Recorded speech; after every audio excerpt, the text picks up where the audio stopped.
As many of you may know, on May 7th, a driver was killed while using Tesla's autopilot. A tractor trailer pulled out in front of him, and the car did not react. This is obviously a huge tragedy, and my prayers go out to the family of the deceased. I'm in my Mercedes right now, which features a similar system to Tesla's autopilot. It scans the road ahead, monitors traffic, and tries to maintain the car within the lines. But Tesla, as well as Mercedes, both are aware and publicly state that the systems are not perfect. And there are many preventative measures in place to make sure that you're not fully relying on the system. For instance, in this Mercedes, it has adaptive lane keep assist, and if you're going at higher speeds than 35 miles per hour, every 10 seconds it forces you to put your hands back on the wheel. It plays a chiming noise, and then the car will slow down if you ignore it. Tesla and other automakers are making massive strides forwards to fully autonomous vehicles, but there are some limitations that mean that stepping in your car, having it drive you from your house to work and getting out is a long way in the future. Tesla has pointed out that over 130 million miles have been traveled using Tesla's autopilot, and there's only been one death.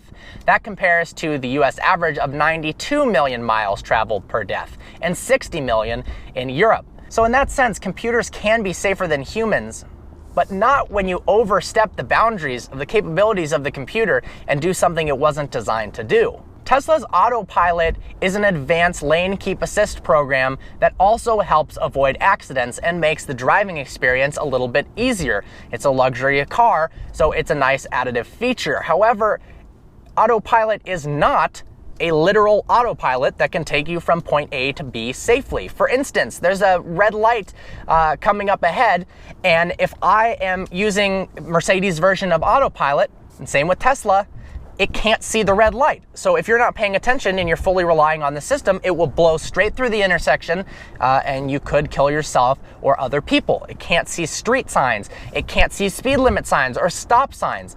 And in some instances, it can't see quick moving objects that come seemingly out of nowhere that potentially a human with your peripheral vision and quick reacting skills would be better at reacting to than a technology that's just getting started. This is in no way Tesla's fault. It's simply user error. Apparently, the driver may have been watching Harry Potter at the same time Tesla was using autopilot.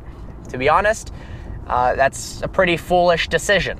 Cars eventually will reach full autonomy, and I very much am in support of it.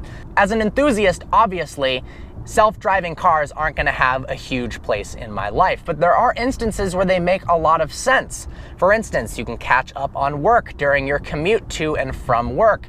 You can take your vehicle home from a bar, so it reduces drunk drivers. There's plenty of instances where it makes sense. This can't happen, though, until all the cars on the road, as well as traffic signs and potentially the roads themselves, can communicate with one another. If there were two autonomous vehicles in this situation, let's say the Tesla Model S 30 years in the future and the tractor trailer, that were able to send signals to one another and communicate, most likely this crash wouldn't have happened. Computers are very smart, but there are limitations. However, if they were able to talk to each other and it seemed that one car was pulling out in front of another, likely they would sense that and the tractor trailer would have backed up. When stop signs and stop lights and speed limit signs can communicate to a vehicle and tell it to slow down, and when guidelines will make sure with some sort of almost electronic force field that cars maintain in their lanes unless a lane change has been activated by either the vehicle itself or the user, you can't have a fully autonomous vehicle. It's not safe. Computers will be better than humans at driving. There's no doubt about it. If every car on the road was fully autonomous, there would be no traffic. Cars could go closer together. You could have more cars on the road. There would be very, very, very, very few accidents. There are, of course, moral problems. For instance, when an autonomous vehicle causes a crash, now the one that just happened is a little bit more cut and dry, but if an autonomous vehicle causes a crash and severely injures people, and the occupant was paying attention, whose fault is that? Is that Tesla's fault? Obviously, in this case, it was not. Is that the user's fault?